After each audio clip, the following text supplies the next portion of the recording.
बिहार चुनाव में महागठबंधन अब भी सीट बंटवारे के जाल में उलझा हुआ है। जबकि एनडीए की बात करें तो एनडीए ने 226 सीटों पर उम्मीदवार उतार दिए हैं। नामांकन की डेडलाइन नजदीक होने के बावजूद विपक्षी गठबंधन का प्रचार अब तक शुरू नहीं हो पाया है। राजनीतिक गलियारों में चर्चा है कि आंतरिक असहमति और छोटे सहयोगी दलों की नाराजगी की वजह से सीटों पर अंतिम बात अब तक नहीं बन पा रही है। मुख्य सहयोगी आरजेडी, कांग्रेस और वाम दलों ने अपने संभावित उम्मीदवारों को सिंबल बांट दिए हैं, लेकिन औपचारिक घोषणा नहीं की गई। यही नहीं, बछवाड़ा सीट पर स्थिति और ज्यादा पेचीदा हो गई। यहां सीपीआई और कांग्रेस दोनों ने अपने उम्मीदवारों को सिंबल दे दिया, जिससे सीट पर दोहरी दावेदारी अब सामने आ गई है। इधर विकासशील इंसान पार्टी यानी वीआईपी प्रमुख मुकेश सहनी भी महागठबंधन से नाराज बताए जा रहे हैं। सूत्रों के मुताबिक सहनी की सीटों की संख्या और चयन को लेकर आपत्ति है। वहीं आईपी गुप्ता ने भी गठबंधन से नाता तोड़ लिया है। इसके उलट एनडीए पूरी तैयारी के साथ चुनावी मैदान में उतर चुका है। अब तक 226 सीटों पर उम्मीदवारों के नाम का ऐलान हो चुका है। बीजेपी और जेडीयू के नेता जिलों में कार्यकर्ताओं के साथ बैठकें कर रहे हैं और प्रचार अभियान को धार दे रहे हैं। योगी आदित्यनाथ ने आज बिहार में अपनी पहली रैली से एनडीए के प्रचार की शुरुआत कर दी। वहीं गृहमंत्री अमित शाह भी अब पटना पहुंच चुके हैं। कुल मिलाकर एक तरफ जहां एनडीए पूरी तरीके से प्रचार में जुट गया है, तो वहीं बात करें महागठबंधन, जहां पर सीट शेयरिंग को लेकर फॉर्मूला अब तक तय नहीं हो पाया है। 17 तारीख नामांकन की लास्ट डेट, लेकिन अब तक पेच महागठबंधन में फंसा हुआ है। महागठबंधन में टेंशन हाई, फ्रेंडली फाइट का टाइम। जी हां, क्योंकि लंबे समय से इंतजार है सीट बंटवारे को लेकर। एनडीए अपनी तैयारी कर रहा है चुनाव की और महागठबंधन अब तक सीट बंटवारे को फाइनल नहीं कर पाया है।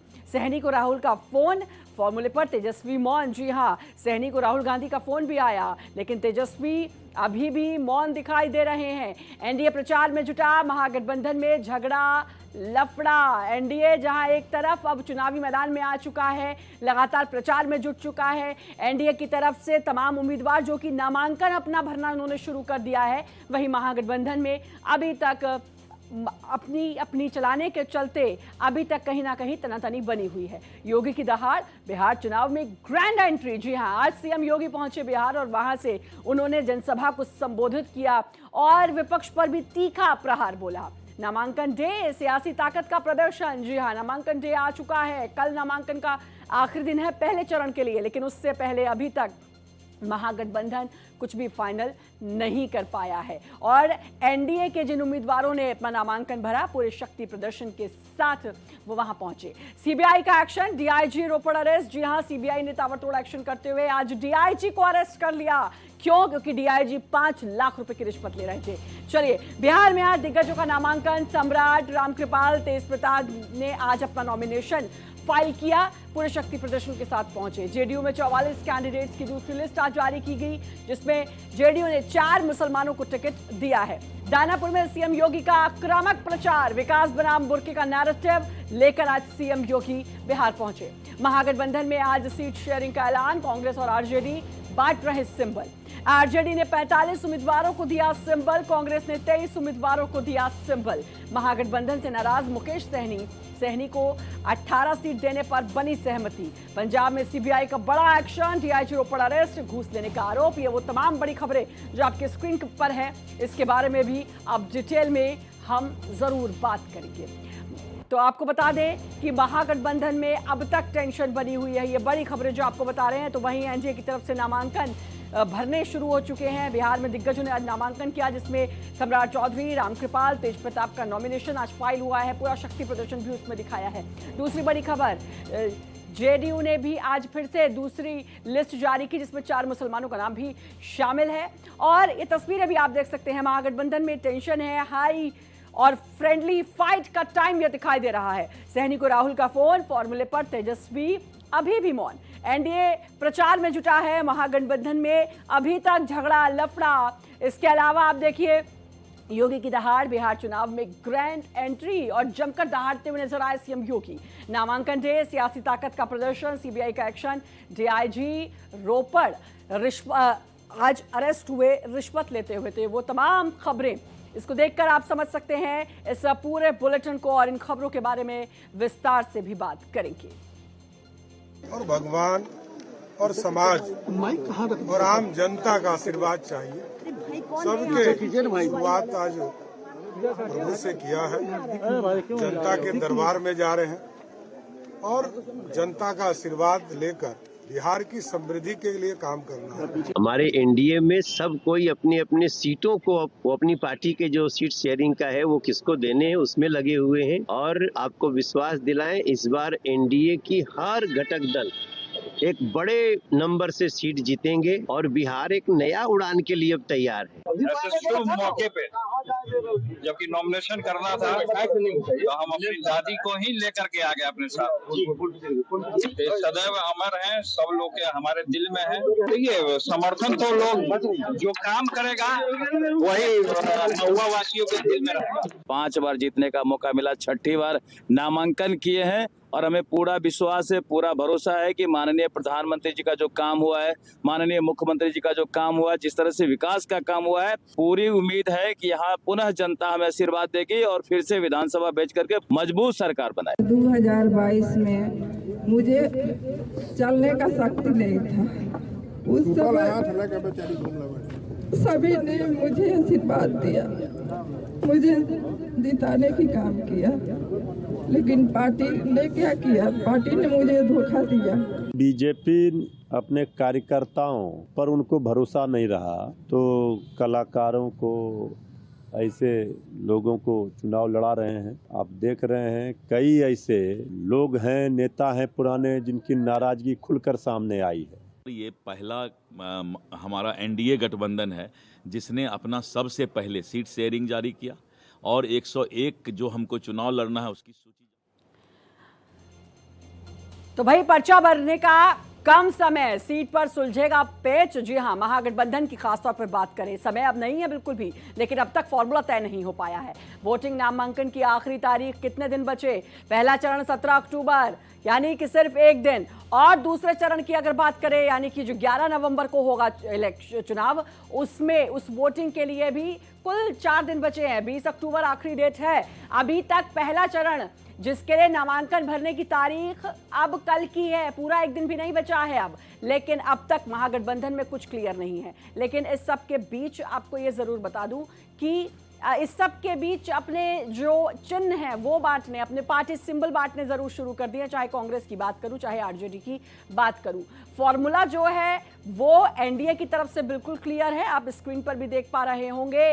बात करें जेडीयू की 101, बीजेपी की बात करें 101, इसके अलावा 29 सीट चिराग पासवान की पार्टी और 6 सीट जीतन राम मांझी और आप देख सकते हैं उपेंद्र कुशवाहा की पार्टी को मिली। तो यहां पर पिक्चर बिल्कुल क्लियर है और यहां पर तो अब नामांकन भरने की प्रक्रिया और चुनावी मैदान में अब आज सीएम योगी की गूंज भी सुनाई दी है।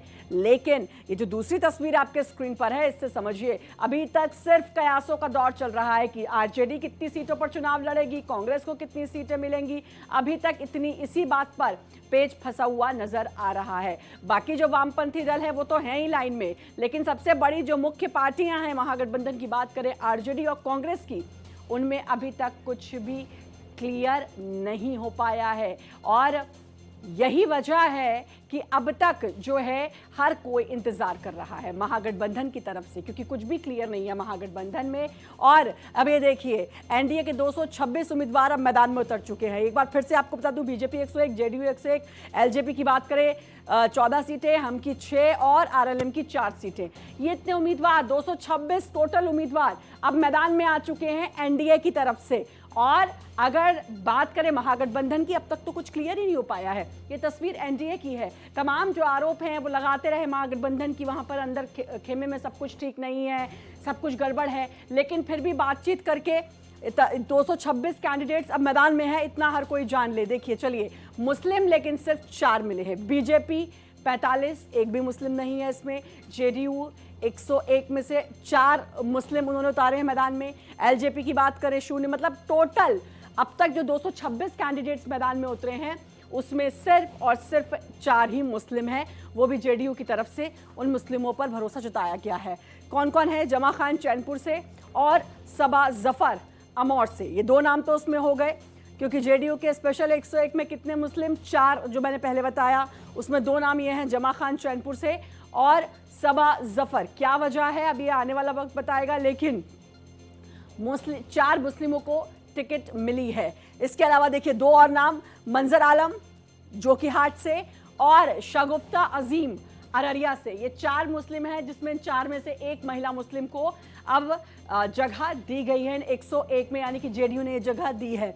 पहली लिस्ट 57 उम्मीदवार मैदान में उतारे जेडीयू ने, उसके बाद आज दूसरी लिस्ट जारी की जिसमें 44 उम्मीदवार, यानी कि जेडीयू की तरफ से पूरे 101 उम्मीदवार अब मैदान में आ चुके हैं। ये क्लियरेंसी है एनडीए की, और उसमें जेडीयू ने तो सभी को मैदान में उतार दिया है। बात बीजेपी की कर लूं तो बीजेपी की तरफ से तो कुल 83 उम्मीदवार अब तक मैदान में उतारे गए हैं। पहली एक लिस्ट जिसमें 71 कैंडिडेट्स के नाम आए सामने, दूसरी लिस्ट जिसमें 12 कैंडिडेट्स के नाम सामने आए। चलिए अब जेडीयू की दूसरी लिस्ट में किस किस का नाम है आप देख सकते हैं। लेशी सिंह, बुलो मंडल, शुभानंद मुकेश, वशिष्ठ सिंह, महाबली सिंह, चेतन आनंद, मनोरमा देवी, विभा देवी, सुमित सिंह, ये वो तमाम नाम हैं जो जेडीयू की तरफ से दूसरी लिस्ट, यानी कि जिसमें 44 नाम सामने आए हैं। अब देखिए 226 नाम घोषित, 101 सीट जेडीयू की, 101 सीट बीजेपी के पास, एलजेपी-आर की तरफ से अभी 14 सीटें और एचएएम की तरफ से 6, आरएलएम की तरफ से 4 सीट। इसके अलावा आरजेडी 102 सीट, कांग्रेस 101। अब तक जो है सब कुछ कयास, क्योंकि महागठबंधन में अब तक कुछ भी क्लियर नहीं हो पा रहा है कि आखिरकार सिचुएशन क्या है। लगातार बैठकों का दौर, मंथन का दौर। मोकामा सीट पर बाहुबलियों की टक्कर देखिए, अनंत सिंह और वीणा देवी। जेडीयू और आरजेडी की ये टक्कर जेडीयू की तरफ से तो तय है, अब आरजेडी की तरफ से देखिए ये टक्कर जो है ये मानी जा रही है। मोकामा सीट की अगर हम बात करें तो कौन से 2 बाहुबली हो सकते हैं, ये 2 बाहुबली जेडीयू की तरफ से तो तय है, अनंत सिंह। लेकिन अगर हम बात करें आरजेडी, क्योंकि अभी आरजेडी की तरफ से भी कोई लिस्ट आई है, लेकिन अभी तक आपको बता दें कुछ भी फाइनल वहां पर नहीं हो पाया है। अभी तक जो है वहां पर बैठकों का दौर चल रहा है, अभी तक रस्साकशी चल रही है, अभी तक कोई नहीं समझ पा रहा। लेकिन मोकामा सीट की अगर हम बात करें तो अनंत सिंह और आरजेडी की तरफ से वीणा देवी का नाम सामने आया है। आरजेडी ने भी 31 उम्मीदवारों की एक लिस्ट जरूर जारी की है, लेकिन सीट शेयरिंग का फॉर्मूला अब तक तय नहीं हो पाया है। ये देखिए मोकामा सीट पर हम बात कर रहे हैं, परसा में किसका पर्चा निकलेगा। छोटेलाल जेडीयू की तरफ से वर्सेस आरजेडी करिश्मा राय वर्सेस मुसाहब महतो जनसुराज पार्टी। ये है, ये हम बात कर रहे हैं परसा की। ये परसा में एक बार फिर आपको बता दूं, Chhotelal Rai JDU versus Karishma Rai RJD और versus Musahab Mahto Jan Suraaj party. Jan Suraaj party जो कि पहली दफा अब चुनावी मैदान में अपनी ताल ठोकने के लिए उतर रही है, प्रशांत किशोर की पार्टी है। और आज सीएम योगी पहुंचे बिहार, योगी की दहाड़ आक्रामक प्रचार, बीजेपी की राम और योगी का शंखनाद आज देखने को मिला। बिहार में अपहरण का उद्योग बंद, वोट की डकैती नहीं होने देंगे, हर वोटर की पहचान जरूरी है। तो आज सीएम योगी की दहाड़। चलिए इस बीच एक बड़ी खबर का रुख कर लेते हैं, दानापुर से बड़ी खबर। योगी की हुंकार, 1990 से 2005 तक बिहार में जंगल राज। ये सीएम योगी ने कहा, राम जानकी की तरह यूपी बिहार का संबंध, बिहार की अराजकता किसी से छिपी नहीं थी। और साथ ही कहा, योगी की हुंकार पे आरजेडी कांग्रेस पर प्रहार भी किया है। 1990 से लेकर 2005 तक का जिक्र किया और एक बार फिर बीजेपी की तरफ से हमला बोला है कि वहां पर जंगल राज था। राम जानकी की तरह ही यूपी और बिहार का रिश्ता है, बिहार की अराजकता किसी से नहीं छिपी है। तो ये आज सीएम योगी जो कि अब चुनावी मैदान में उतर चुके हैं, यही हम बात भी कर रहे हैं। देखिए एनडीए की तरफ से क्लियरेंसी देख ली है। देखिए भले ही आपस में सहमति नहीं बन पा रही हो, बात नहीं हो पा रही हो, लेकिन उसके बावजूद देखिए अब चुनावी मैदान में उतरकर तैयारियां पूरी शुरू कर दी गई हैं एनडीए की तरफ से। सीएम योगी जो कि स्टार प्रचारक हैं, 40 लोगों के नाम इसमें शामिल हैं स्टार प्रचारकों की सूची में। सीएम योगी हर कोई जानता है और अपने बेबाक अंदाज के लिए जाने जाते हैं। आप देख सकते हैं बिहार में आज उन्होंने क्या क्या कहा। बिहार में अपहरण उद्योग बंद हुआ, वोट की डकैती नहीं होने देंगे, हर वोटर की पहचान जरूरी है, विकास को नई रफ्तार, विकास बनाम बुर्का, इसका भी जिक्र किया जो बहुत सुर्खियों में है। इसका भी जिक्र सीएम योगी ने अपने संबोधन में, अपने भाषण में आज किया है। आप मुझे बताइए, आप दुनिया के अंदर कहीं जाएंगे, आपको अपनी पहचान दिखानी पड़ती है ना। आप कहीं जाते हैं तो आपको उस देश में या वहां पर जाते हैं तो वहां पर आप जाते हैं तो जाकर के आप अपनी पहचान दिखाते हैं, अपनी चेहरा दिखाते हैं। लेकिन ये लोग चाहते हैं कि बिना चेहरा देखे, बिना पहचान पत्र देखे जिसकी मर्जी आए वो वोट डाल दे। और इसीलिए तो ये चाहते हैं कि ईवीएम मशीन न रहे। ये चाहते हैं कैसे पहले मतदाता पत्रों की चोरी करके, जबरदस्ती छिनैती करके, डकैती डाल करके ये लोग जबरदस्ती मतदान करके एक गरीब के हक पर डकैती डालते थे। आज भी आरजेडी कांग्रेस उसी अपने कालखंड की ओर ले जाने का कुत्सित प्रयास कर रही है। बहनों और भाइयों, अब बिहार में यहां के विकास को कोई बाधित नहीं कर सकता। यह अपराध को कोई अपना जन्मसिद्ध अधिकार नहीं बना सकता। सुना आपने सीएम योगी आदित्यनाथ को किस तरह आज उन्होंने हुंकार भरी है। आज बिहार पहुंचे और बिहार के चुनावी मैदान में भाषण भी दिया, सभा को भी संबोधित किया। चलिए, दानापुर विधानसभा सीट कब किसकी जीत। आशा देवी की बात करें, 2015 में बीजेपी की तरफ से जीत हासिल की। 2015 रीतलाल राय हार, 2020 में रीतलाल राय जीते और आशा देवी हार गई। मतलब 2015 में जो हुआ उसका ठीक उलट 2020 में देखने को मिला। अब ये देखना होगा इस बार क्या कुछ होता है। चलिए, दानापुर की सीट का हम बता रहे हैं आपको, और इसमें जो पिछले 10 सालों की हम बात कर रहे हैं उसमें ठीक पहली बार जो जीते, अगली बार वो हार गए। चलिए, दानापुर विधानसभा सीट वोट शेयर बीजेपी को 48.44% वोट। आरजेडी की बात करें तो सेम। उसके अलावा अदर की बात करें 11.65%। मतदान जो टोटल हुआ था वो हुआ था 52.51%। ये वोटिंग परसेंटेज थी, ये जो हम बात कर रहे हैं। इसके अलावा दानापुर का जातीय समीकरण, क्योंकि वीआईपी सीट है, इसके बारे में भी आपको बता देते हैं। यादव 20 से 25%, सवर्णों की बात कर रहे 20 से 25%, मुस्लिम की बात कर ले तो 15 से 20%, दलितों की बात करें तो 15 से 20% और अति पिछड़ा 10 से 15%। तो जो ये जातीय समीकरण यहाँ पर देखने को मिल रहा है वो लगभग बिल्कुल बराबरी का बटा हुआ दिख रहा है। यादव सवर्ण 20 से 25%, मुस्लिम दलित 15 से 20% और अति पिछड़ा 10 से 15% यहाँ पर दिखाई दे रहा है। ये दानापुर का जातीय समीकरण है। अब ये देखना होगा कि इस जातीय समीकरण को कौन साध पाता है और कितना साध पाता है, क्योंकि दानापुर अपने आप में वीआईपी सीट, और अब दानापुर से पर्चा भी भर दिया गया है एनडीए की तरफ से। लेकिन अभी भी सबसे बड़ा जो पेच फंसा हुआ है वो फंसा हुआ है महागठबंधन में। अब एक बार फिर देखिए, 2 चरणों में चुनाव। एक पहला चरण 6 नवंबर को और उसके बाद दूसरा चरण जो होगा वो 11 नवंबर को होगा।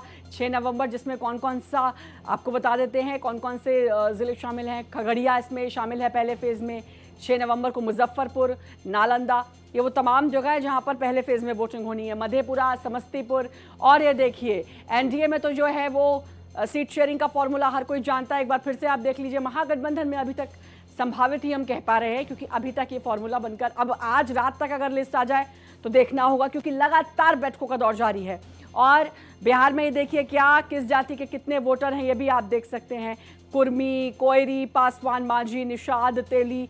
मुस्लिम की बात करें 17%, यादव, ब्राह्मण, ये देखिए ये अलग अलग वोट परसेंटेज है कि किस जाति के कितने वोटर हैं। जातीय समीकरण है बिहार का, पूरे बिहार की अगर हम बात करें। और अब इसी समीकरण को साधना है और हर कोई पार्टी। सीटें हैं 243, कुल वोटर हैं 7.42% करोड़, 7.42%। और इसके अलावा बात करें कितने पुरुष वोटर हैं वो भी आपको बताएं, 3.92 करोड़ प्रतिशत वोट पुलिस वोटर है, माफ कीजिएगा पुरुष वोटर है। तो ये जो पूरा समीकरण है बिहार का, 243 सीटों पर जो वोट होने जा रहे हैं, इलेक्शन होने जा रहे हैं, अब हर कोई चाहता है इन वोटर्स को साधना, और इसी के लिए तमाम तरीके के वादे हर दल की तरफ से किए जा रहे हैं। लेकिन इस बार बिहार चुनाव में सबसे बड़ा जो पेच फंसा हुआ है वो महागठबंधन की तरफ से फंसा हुआ है। क्यों फंसा हुआ है? क्योंकि अब तक जो फॉर्मूला है वो तय नहीं नहीं हो पाया है। अब तक नहीं पता चल पा रहा है कि सीट शेयरिंग का क्या फॉर्मूला है। ये अलग बात है कि चाहे आरजेडी की बात करें या कांग्रेस की बात करें, पार्टी के सिंबल देने शुरू कर दिए हैं, लेकिन अभी तक फॉर्मूला वहां तय नहीं हो पाया। चलिए, नीतीश कुमार नाराज हैं, ये बड़ा सवाल है। अब आप ये भी देखिए कि नीतीश ने जेडीयू के लिए 103 सीटें फाइनल की थी, हिस्से में आई हैं 101 सीटें। पहले जेडीयू बड़े भाई की भूमिका में रहने चाहती थी। चलिए, एनडीए से नाराज क्यों नीतीश? जीतन राम मांझी 6 सीट मिलने से नाखुश, ऐसा कहा जा रहा है। उपेंद्र कुशवाहा भी बहुत खुश नहीं है। शुरू से ये 13 सीटें उपेंद्र कुशवाहा मांग रहे थे। जीतन राम मांझी पहले 20 सीट मांगी, उसके बाद 15 पर आए थे, लेकिन दोनों को ही 6-6 सीटें ही उनके हिस्से में आई। तो एक ही नाराजगी की वजह ये भी बताई जा रही थी। लेकिन उपेंद्र कुशवाहा ने कल कहा कि भाई सब कुछ ठीक है, ऑल इज वेल। ये जब कहा तो उसके बाद लगा कि हाँ ठीक है, क्योंकि कल मुलाकात की थी गृहमंत्री अमित शाह से। आज खुद गृहमंत्री अमित शाह पहुंच चुके हैं बिहार। और ये देखिए, जीतन राम मांझी 15 सीटों पर दावा था, मिली 6 सीटें। उन्होंने कहा भी कि मैं जो सीटें मांग रहा हूं अपनी पार्टी की मान्यता के लिए मांग रहा हूं। ये एक बड़ी वजह, उन्होंने इस बात को क्लियर किया। चलिए, सोनबरसा सीट पर एनडीए में संग्राम क्यों है? जेडीयू के रत्नेश सदा मौजूदा विधायक, रत्नेश सदा को सिंबल नीतीश दे चुके हैं। नीतीश कैबिनेट के मंत्री हैं रत्नेश सदा, ये एक बड़ी वजह है। हम दिखा रहे हैं आपको कि सीएम नीतीश की क्या नाराजगी हो सकती है, क्या क्या नाराजगी है। एक तो ये सीट, सोनबरसा सीट, ये एक वजह इसके पीछे बताई जा रही है, क्योंकि रत्नेश सदा मौजूदा विधायक हैं, उनको सिंबल भी दे दिया गया है। अब देखिए, चिराग पासवान को सोनबरसा सीट मिली है। जेडीयू इस सीट को छोड़ने को तैयार नहीं है, क्योंकि मौजूदा विधायक वहीं से हैं। और मांझी जाति से आते हैं रत्नेश सदा, जो कि मौजूदा विधायक हैं। और सबसे बड़ी बात कि वो सीट छोड़ने को जेडीयू तैयार नहीं है। चलिए, सोनबरसा जेडीयू की सीट चिराग को मिली। तारापुर जेडीयू की सीट सम्राट चौधरी को मिल गई। इसके अलावा राजगीर जेडीयू की सीट चिराग को मिली। तो ये एक बड़ी वजह है कि जिसके चलते सीएम नीतीश कुमार नाराज हो सकते हैं, ये माना जा रहा है। और सबसे बड़ी बात कि अगर सोनबरसा सीट की बात करें तो वो रत्नेश सदा को सिंबल भी दे चुके हैं। सीएम आवास के बाहर जेडीयू के विधायक का धरना भी हुआ है। भागलपुर के गोपालपुर सीट से हैं विधायक, सीएम नीतीश कुमार के करीबी रहे हैं विधायक। तो अब ये भी इसका भी दौर, क्योंकि जब भी सीट बंटवारे की बात आती है, जब भी टिकट बंटवारे की बात आती है, तो उसके बाद रूठना मनाना जरूर चलता है और बगावती सुर देखने को भी मिलते हैं। बड़बोलेपन की वजह से अक्सर विवादों में रहते हैं। ओबीसी की गंगोता जाति से ताल्लुक रखते हैं। सीएम आवास के बाहर गोपाल मंडल, जो कि अपने वाचाल प्रवृत्ति के लिए, बड़बोलेपन के लिए जाने जाते हैं, सीएम नीतीश से मिलना चाहते हैं गोपाल मंडल। और यही वजह है कि गोपाल मंडल का आज काफ़ी कुछ हंगामा देखने को भी मिला सीएम आवास के बाहर। और सबसे बड़ी बात कि काफ़ी बड़बोले अंदाज के लिए अब गोपाल मंडल जाने जाते हैं और सीएम आवास के बाहर वो आज धरने पर भी बैठे। तो चलिए, लगातार आपको बता रहे हैं कि क्या कुछ हो रहा है जेडीयू में, क्यों नाराजगी है, सीएम नीतीश क्यों नाराज हो सकते हैं। चलिए, एनडीए में अभी भी घमासान जारी है, ये भी खबर है। स्थानीय नेतृत्व की अनदेखी पर नाराजगी है, बीजेपी का ये कहना है। जेडीयू का सांसद अजय मंडल ने नहीं दी, अजय मंडल ने दी इस्तीफे की मांग। एचएएम खुलकर अपनी नाराजगी जता ही रहे हैं और आरएलएम विरोध की वजह से जॉइंट प्रेस कॉन्फ्रेंस टाल दी गई। तो ये वो तमाम वजह हैं। एक तरफ जहां महागठबंधन कुछ भी तय नहीं कर पा रही, तो एनडीए में भी कहीं ना कहीं तलखी और आपस में तनातनी तो जरूर है। चिराग पासवान को 29 सीटें मिली, उसमें ये वो तमाम जगह शामिल हैं। चाहे बखरी की बात करें, लालगंज, अघियाओं, फतुहा, सोनबरसा, ये सीट जिसकी अभी हम चर्चा भी कर रहे थे, सोनबरसा की, मखदूमपुर, साहेबपुर कमाल, हायाघाट, ओबरा, दानापुर वीआईपी सीट, इसकी भी हम बात कर चुके हैं। बलिरामपुर, कस्बा, तारापुर, गायघाट, अरवल, ब्रह्मपुर। तो ये वो तमाम सीटें हैं जो हम आपको दिखा रहे हैं, ये चिराग पासवान की पार्टी को मिली है। ये अब इसी को लेकर अभी तक तनातनी एनडीए में जारी है। चिराग के हिस्से में और कौन कौन सी सीट देखिए, बखरी बेगूसराय जिला बीजेपी में, यहाँ से बेगूसराय 2020 में बीजेपी ने यहाँ से लड़ा था सीपीआई, लेकिन यहाँ से जीती थी। साहेबपुर कमाल बेगूसराय जिला जेडीयू ने 2020 में लड़ा था, आरजेडी के हिस्से में सीट आई थी। तारापुर की बात करें, मुंगेर जिले में आता है, जेडीयू ने इस पे दावा ठोका था पिछली बार और जेडीयू जीत भी गई थी यहाँ से। इसके अलावा रोसड़ा की बात करें, समस्तीपुर जिले में आता है, बीजेपी ने पिछली बार इस सीट से दावेदारी ठोकी थी और बीजेपी ने यहाँ से जीत भी हासिल की थी। चलिए, उपेंद्र कुशवाहा की कौन कौन सी 6 सीटें हैं? सासाराम, दिनारा, महुआ, उजियारपुर, बाजपट्टी और मधुबनी। ये वो तमाम जगह हैं जहां से उपेंद्र कुशवाहा को वो 6 सीटें मिली हैं। इसके अलावा जीतन राम मांझी, टेकारी, कुटुंबा, अत्री, इमामगंज, सिकंदरा और बाराचट्टी, ये 6 सीटें रहीं जीतन राम मांझी की पार्टी की।